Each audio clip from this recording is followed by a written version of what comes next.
Di situ Dela nepok gua kan, kak kata dia gitu, kenapa Del, gua bilang kayak gitu.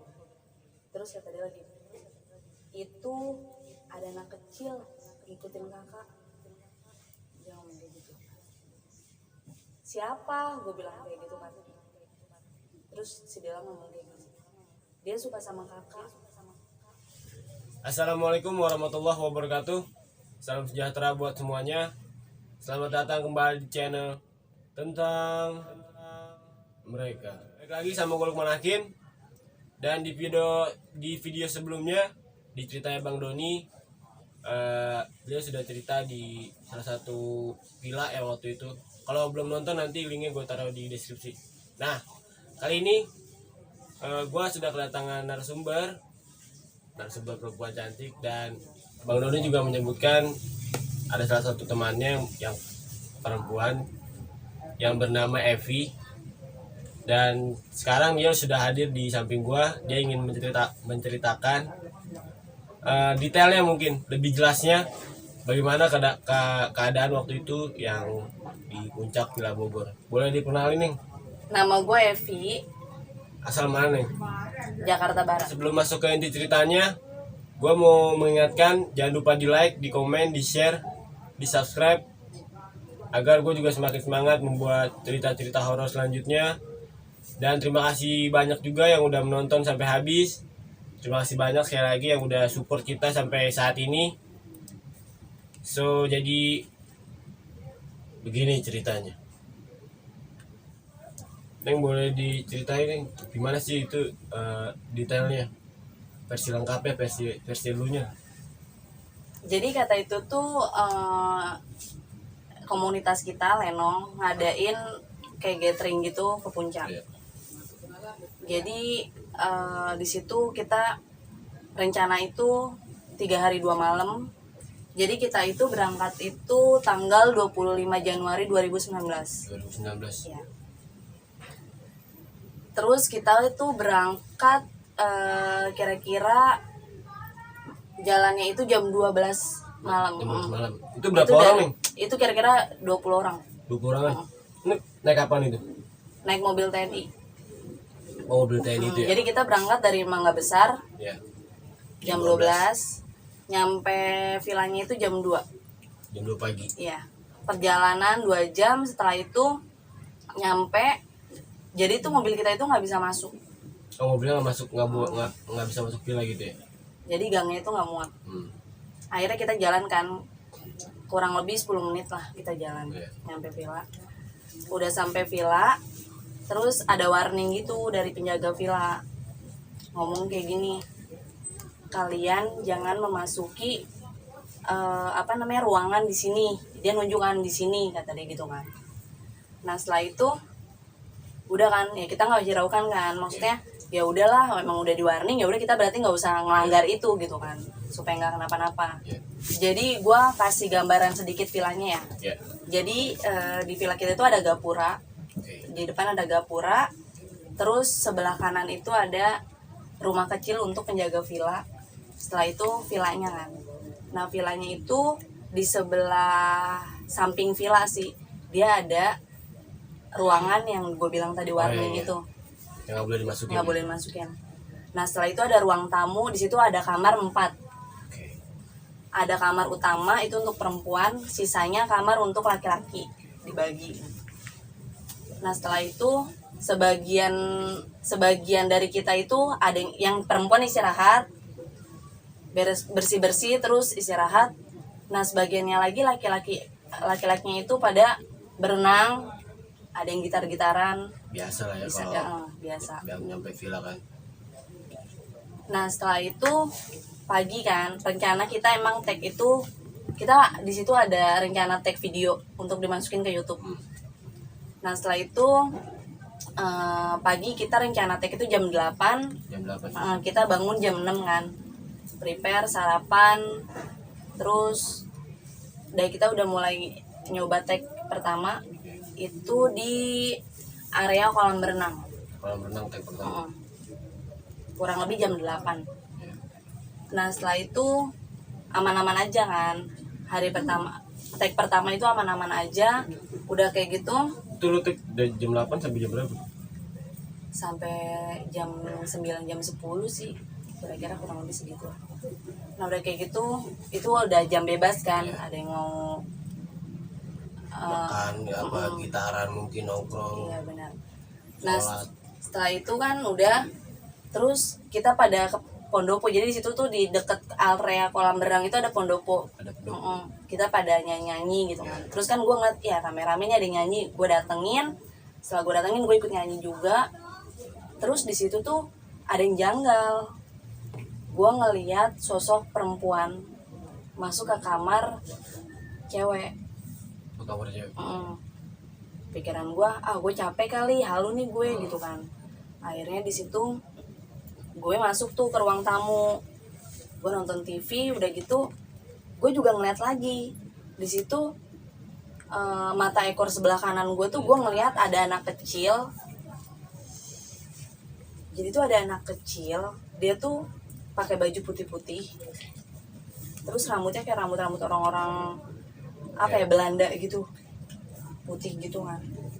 Terus gue penasaran, gue jelasin lagi itu bener nggak sih, dan gue mikir kan, nah itu nggak ada yang bawa anak kecil, dan anak kecil tuh nggak ada yang ikut kan.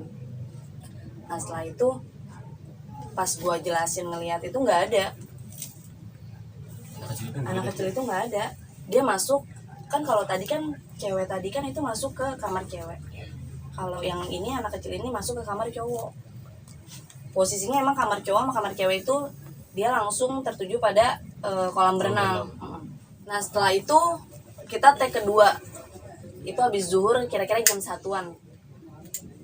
Kita take kedua, setelah itu aman-aman aja tuh. Nah di situ juga ada yang janggal lagi. Pacar gua si Arbi, dia kedinginan, emang dia habis berenang, tapi tuh siang bolong kedinginan kan nggak masuk akal kan. Dia kedinginan, Sampai dingin banget sampai dilapisin sama selimut, di double gitu selimut kan, ada kali 5 selimut.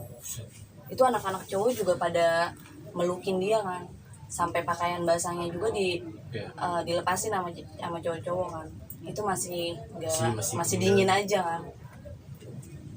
Habis itu kan udah kan, kita di situ santai-santai aja. Nah nggak lama Arbi udah membaik sih, udah kita santai-santai lagi. Nah rencana lagi maghrib nih, rencana setelah sholat maghrib.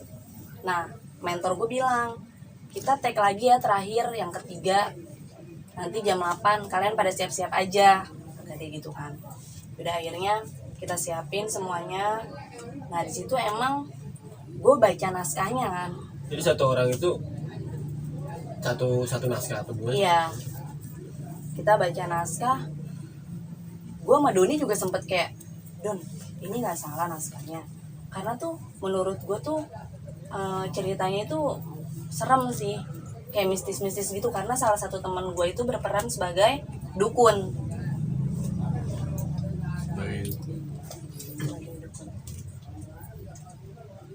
Oh berarti tag terakhir ini temanya soal dukun-dukunan. Dukun-dukunan. Jadi orang pinter gitu, bisa nyembuhin orang, bisa ngabulin permintaan orang, si Reja ini. Nah di saat tag, gue ngeliat muka Reja tuh emang beda banget. Nggak kayak Reja yang biasanya, emang sih didandani, di make upin gitu-gitu kan. Tapi tuh itu mukanya tuh beda banget, kayak bukan Reja. Pandangan lu. Emang sih suasananya juga mendukung sih, kayak lampu dimatiin. Nah di situ gue juga ngeliat si Dela, dia tuh kayak joget-joget sendiri gitu di area dapur. Dela itu teman lu juga? Dela itu dia ponakannya mentor gue. Oh, ponakan mentor lu? Ponakan mentor gue. Nah udah gitu setelah tag, udah kan itu jam bebas. Terus mentor gue kayak ngomong gini, kita setelah ini acara bakar-bakar, setelah bakar-bakar kita renungan ya.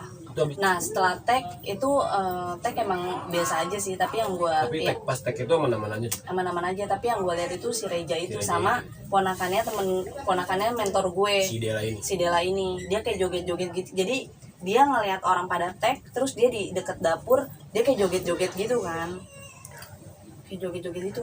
Gue ngeliatin Dela, yang anak kenapa, yang gue dengar juga dia indigo. Udah juga Indigo. di Indigo.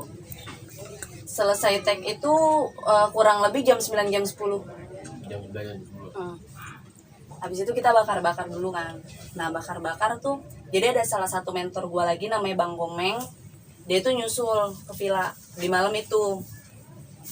Setelah tag sih, ya setelah tag dia nyusul. Nah kita kan ada acara bakar-bakar kan. Nah gue di situ tuh kebagian untuk bakar-bakar kan. Nah kebetulan gue sharing sama Bang Komeng tentang lenong gimana gue sharing. Nah di situ ada gue, Doni, Ferdi, sama Bang Komeng yang ikut bakar-bakar. Yang lainnya pada di dalam menyiapkan untuk bakar-bakar kan, setelah bakar-bakar. Nah udah kayak gitu, tiba-tiba si Paki keluar nih. Si Paki keluar gini, nunjuk. Tuh ada pohon pisang tuh. Biasanya kalau ada pohon pisang ada pocong. Dia ngomong kayak gitu kan. Nah terus diomelin tuh sama si Doni sama si Bang Komeng. Lu kalau ngomong jangan sembarangan ya Paki gitu ya. Akhirnya dia diem kan, dia masuk ke dalam. Nah kita masih sharing-sharing. Nah itu nggak kenapa-napa tuh. Nah terus setelah bakar-bakar kan kelar kan, kita makan. Habis makan terus acara renungan, enggak, kita istirahat sebentar. Di situ gue ngelihat ada yang nyanyi juga, tapi bukan di area kolam renang, itu di area yang di samping dapur. Jadi di samping dapur itu tuh ada ruang tamu juga. Nah itu tuh gue kasih gambaran ya. Jadi itu tuh kayak kaca gede gitu, langsung nembus kayak akuarium gitu sih. Modelannya kayak kaca akuarium. Jadi kayak ada tetesan air gitu loh. Di situ pada nyanyi emang. Nah setelah nyanyi udah itu masih nggak apa-apa kan. Nah kata mentor gue ngomong gini ke anak-anak, kita sekarang acara renungan ya. Di saat renungan kan kita bikin bundaran gitu kan. Bundaran.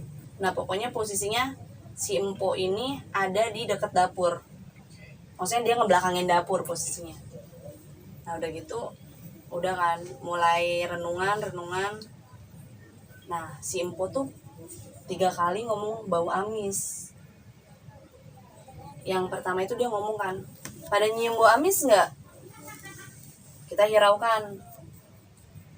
Nah udah kayak gitu dia ngomong, ih bau amis ya. Sampai ada, jadi dia kameramen gue gitu kan, untuk ngetek video. Simpo ini ngomong yang kedua kalinya nih, bau amis, pada nyium nggak sih? Sampai itu si Aelang pindah posisi. Tadinya kan dia emang di posisinya kan di sampingnya Simpo kan, dia pindah posisi.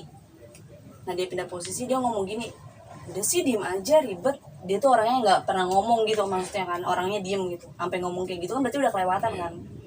Karena ngundang gitu. Iya. Udah tuh kita masih lanjut tuh. Jadi yang ketiga kalinya si Empo itu ngomong lagi. Setelah si Aelang itu pindah, ngomong kayak gini, ih ini tuh bau amis banget, lu pada nggak nyium apa? Setelah itu, nah dari situ Simpo ngomong, enggak lama si Reja itu pingsan. Terus dibawa kan sama anak-anak ke kamar yang siang itu gue ngeliat anak kecil. Jadi yang masuk itu anak-anak cowok kan. Kita mikirnya tuh masih positif kan, Reja mungkin kecapean. Nah setelah masuk tuh si Reja itu teriak. Pas teriak terus anak-anak langsung pada megangin kan, dia berontak buat keluar. Nah udah gitu dibaca-bacain tuh sama si Doni, udah kan dia melek. Awalnya dia merem kan, dia melek terus dia bengong terus Iwan masuk nih, si Iwan ngomong, Ja ini berapa Ja? Terus dihiraukan sama si Reja. Nah terus anak-anak ngomong kayak gini, dalam hati kali ya pada ngomong kayak gini sih. Setelah itu kan pada cerita kan, ngomong kayak gini, ini mah bukan Reja nih gitu kan. Nggak lama tapi dia udah bisa bangun. Dia bangun terus dia minta keluar, yaudah Ja sini Ja, duduk. Nah duduk di deket, jadi di dapur itu tuh ada kayak tangga gitu, 2 tangga. Dia duduk di situ. Dia ngomong kayak gini, kopi dong. Sama si Doni sama si Ferdi itu dihiraukan, karena mereka tahu ini bukan Reja nih, karena nggak nyebut nama. Nggak dibikinin lah tuh kopi, cuma dikasih air sama si Ferdi. Nija setelah diminum sama si Reja, nggak lama langsung disembur ke si Ferdi sampai bajunya Ferdi itu basah. Setelah si Ferdi disembur kan bajunya basah tuh, terus Reja mengaung lagi kayak gitu. Kayak suara macan gitu nih. Iya. Nah udah kayak gitu, udah kan. Nah nggak lama tuh, jadi di situ tuh bubar kan, bubar renungannya, maksudnya bubar. Di situ gue coba nenangin cewek-ceweknya, gue rangkul mereka, gue peluk, kita sama-sama gue peluk, terus kayak gue tuh nenangin karena gue tahu si Mei ini tuh sering kesurupan kan. Terus gue bilang, ayo kita semua baca surat-surat pendek. Jadi kita tuh teriak-teriak di situ kan, kayak suaranya agak keras gitu. Bismillahirrohmanirrohim, surat-surat pendek lah. Qul huwallahu ahad, Allahu somad, kayak gitu-gitu kan. Itu beberapa ayat. Nah, terus si Mei ngomong kayak gini, Pi, gue gak kuat. Kebetulan si Mei itu ada di samping gue. Pi, gue gak kuat. Ayo Mei, ayo lu bisa. Kata si Viva, kata si Ines itu pada ngomong kan, kata si Ika, ayo Mei lu bisa. Kita baca lagi tuh dengan nada yang lebih keras. Bismillahirrohmanirrohim, Qul a'udzu birabbin nas, gitu-gitu kan pokoknya. Nah, Ime akhirnya nyerah juga. Ini banyak banget. Ini tuh semua pada ngelilingin kita. Ini tuh banyak banget. Kayak gue tuh gak kuat, kata dia gitu. Akhirnya gak lama dia pingsan. Terus kita bangunin tuh, Ime. Dia nangis. Setelah nangis, dia ditidurin kan. Terus jadi tuh posisinya di situ si Reja kesurupan, si Ime kesurupan. Di situ suasana udah mencengkam banget. Jadi sebisa mungkin tuh yang ngerti kayak gitu kan, kayak si Doni itu tuh kayak nenangin. Dia mungkin ngerasa ini kondisinya udah gak kondusif sih. Pas suasana mencekam itu tuh ada mentor gue yang si Bang Komeng ini, Kayak nyusulin dia sholat. Mungkin dia juga bingung kan, ini mau penanganan itu kayak gimana. Akhirnya dia sholat malam tuh berdua, dia sholat. Jadi sebagian teman-teman kita itu masuk ke ruangan itu kan untuk sholawatan. Itu mimpin Doni. Nah di situ itu udah suasana itu udah mencengkam banget deh, itu udah mencengkam banget. Nah udah gitu, jadi ada dua orang, mentor gue sama si pacar gue si Arbi. Dia itu nyari bantuan keluar karena di situ udah benar-benar kondusif. Yang ngerti kayak gitu tuh udah capek, udah bingung. Kita tuh ya udah bingung, ini tuh mau ngeluarinnya tuh udah gimana lagi, udah bingung, udah berbagai cara tuh udah dilakuin kan. Nah udah gitu si Arbi sama si mentor gue ini nyari bantuan keluar. Pertama itu mereka nyari bantuan itu ke penjaga villa yang posisinya yang tadi gue ceritain itu, ada di depan itu kan rumahnya. Dia ngetok-ngetok, nggak ada respon juga. Akhirnya dia keluar villa, dia ke masjid. Di situ cuma ada penjaga masjid doang, satu orang. Pak, mau bantuin nggak, teman saya kesurupan, ada 2 orang gitu. Terus kata penjaga masjidnya, kalian nginep di villa mana? Dikasih tau lah sama si Arbi sama si mentor gue ini, di villa ini Pak. Oh maaf, kita nggak bisa, saya nggak bisa, kata dia gitu kan. Mungkin dia udah tahu kan. Iya. Terus dia menyarankan mendingan agak naik lagi dikit, kata dia gitu kan. Di situ ada pesantren. Nah akhirnya mereka berdua ke pesantren. Itu tuh disasarin. Mereka tahu tuh pas pagi, ternyata tuh dari masjid ke pesantren itu nggak jauh. Dia tuh lama nyari si pesantren itu kan. Dia lama muter-muter, akhirnya ketemu pesantren. Sekarang logika aja ya, pesantren itu masa nggak ada orang satupun, dipanggil-panggil juga nggak ada yang keluar. Akhirnya mau nggak mau mereka berdua balikan. Nah udah gitu itu posisinya si Reja sama si Mei itu masih. Nah terus mungkin kan udah pada capek semua kan. Nah si Iwan ini mungkin dia pikir, ini teman-teman gue kasihan nih udah pada capek, yang bisa-bisa kan, maksudnya udah bingung caranya gimana untuk ngeluarin mereka berdua. Akhirnya Iwan tuh beraniin diri untuk ngebantu anak-anak tuh ngeluarin si Imei kan, ngeluarin makhluk yang ada di Imei. Iwan baca-bacaan tuh, terus gue kayak tatap-tatapan gitu kan sama Ika. dalam hati gue ngomong kayak gini, gila si Iwan, keren banget nih dia bisa nyembuhin anak ini gitu kan, bisa nyembuhin si Mei ini gitu. Dia bacaan surat panjang banget, gue makin salut tuh, gila si Iwan keren deh pokoknya nih, gue bilang kayak gitu. Pas dia baca udah kan dia ngomong Allahu Akbar. Nah kita semua ngikutin tuh, megangin si Mei, kita ngomong tuh Allahu Akbar gitu. Nah udah kan, terus udah Alhamdulillah, kita semua juga ngomong Alhamdulillah. Nah pikiran kita semua kan Mei udah keluar kan, mungkin pikiran Iwan juga udah keluar tuh si Mei, karena si Mei itu udah hening, nggak nangis lagi gitu kan. Dan si Iwan tuh ngomong gini, Imei, manggil Imei, kita kira kan si Imei itu udah sembuh kan, maksudnya udah membaik kan. Imei gitu. Imei ketawa, kayak gitu ketawa terus dalam hati gue ngomong gini, gila si Iwan tadi baca apaan nih, dia pura-pura kali ya, gue bilang kayak gitu kan. Nah udah kayak gitu masih mencengkam suasana. Nah terus gue mencoba masuk ke kamar yang ada Doni gitu kan. Nah si Reja kebetulan di situ udah agak membaik kan. Masuk gua ke dalam itu sholawatan. Nah si Dela ini tuh posisinya di dalam kamar itu juga. Si Dela itu salah satu yang bisa ngeliat juga, bisa dibilang indigo lah ya. Dia nunjuk ke ada, jadi kayak ada lobang gitu, kayak lobang heksos gitu, tapi nggak ada heksosnya, udah nggak ada heksosnya. Dia nunjuk gini, itu ada apa? Itu ada yang ngeliatin kita, kata dia gitu kan. Terus kata Doni, enggak, yuk kita baca sholawatan lagi aja. Tapi Dela itu tahu nih sosoknya kayak gimana? Iya, dia tahu. Terus gini kata si Doni, udah yuk kita baca aja, baca sholawatan aja, baca sholawatan. Nah itu posisinya si Ime itu masih kesurupannya itu lama deh, dari jam 3 tuh sampai subuh, kurang lebih jam 5-an. Di situ kan Ime udah membaik, nggak lama kan azan subuh, terus sholat subuh berjamaah kan. Setelah sholat subuh kita akhirnya tidur. Kita tidurnya itu di ruang tamu bareng-bareng gitu, semuanya tidur, jadi nggak di kamar lagi karena mungkin udah pada takut juga kan.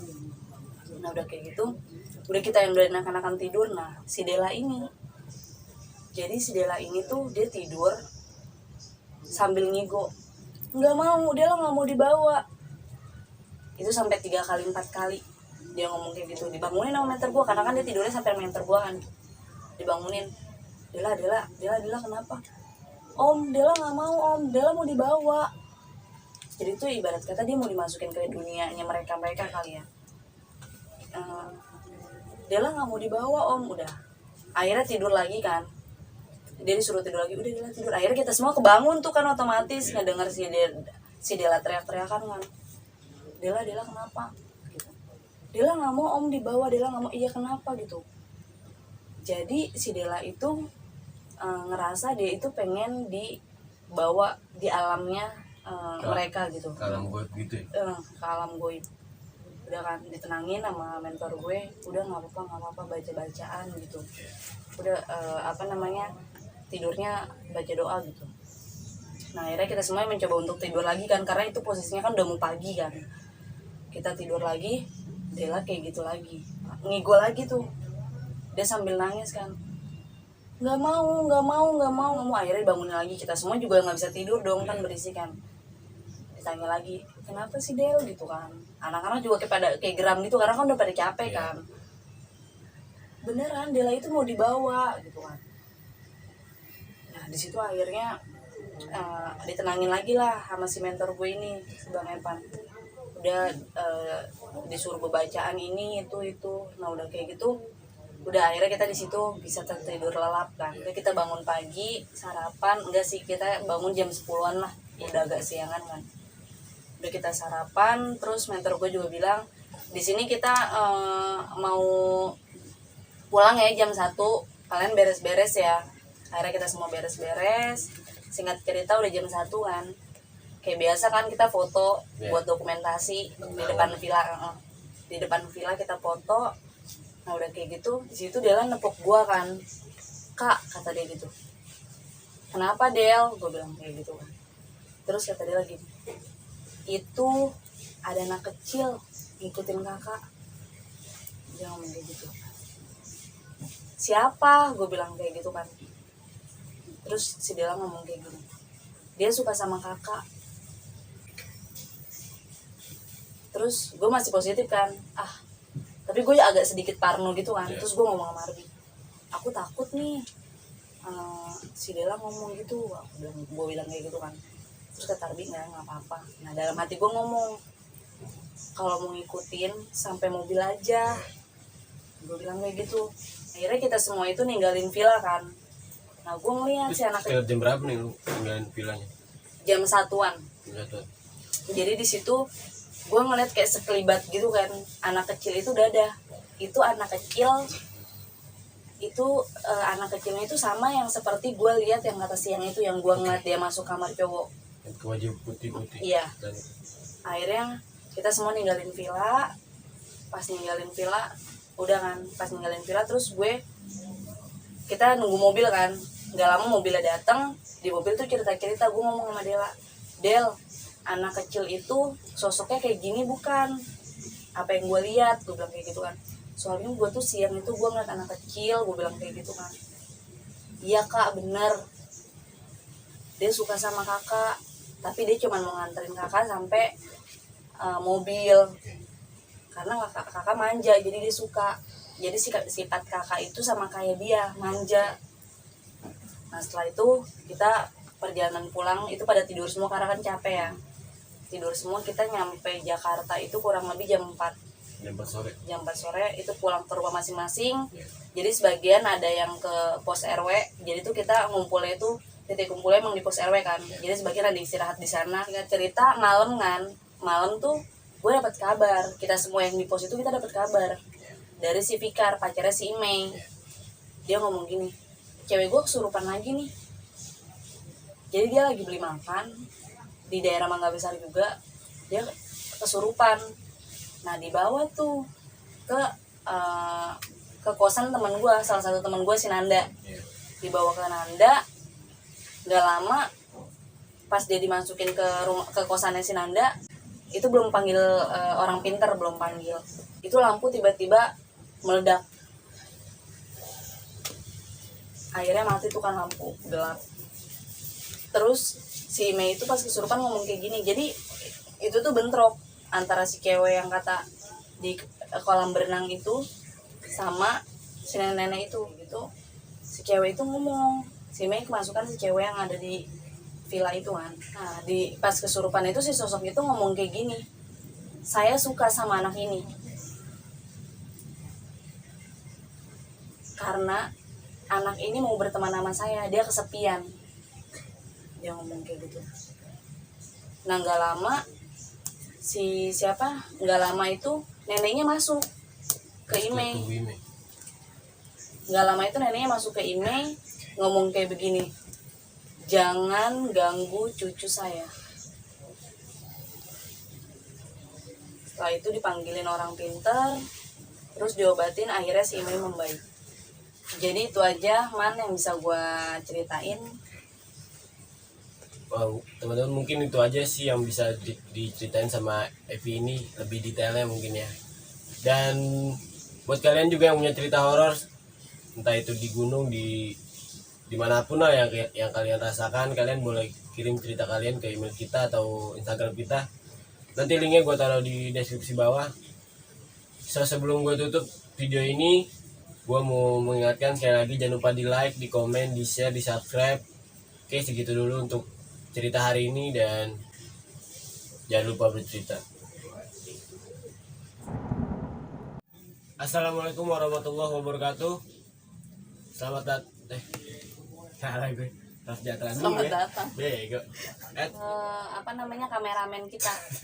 Lu Kenapa sih nanti? Bentar. Beli. Si Reja itu mengaum kayak lu bingung. anjing, muka lu nanti tawa. Emang iya sih. Relax, Bismillahirrahmanirrahim. relax, tarik nafas. Kayak gitu. Lupa deh.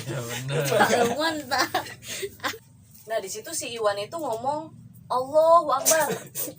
Mah Gitu itu. ada aja. Akbar. Nah kita semua ngikutin tuh. Gue kalau ngeliat tahu deh. Lihat gelas, lihat gelas. Gue ngeliat ke sono.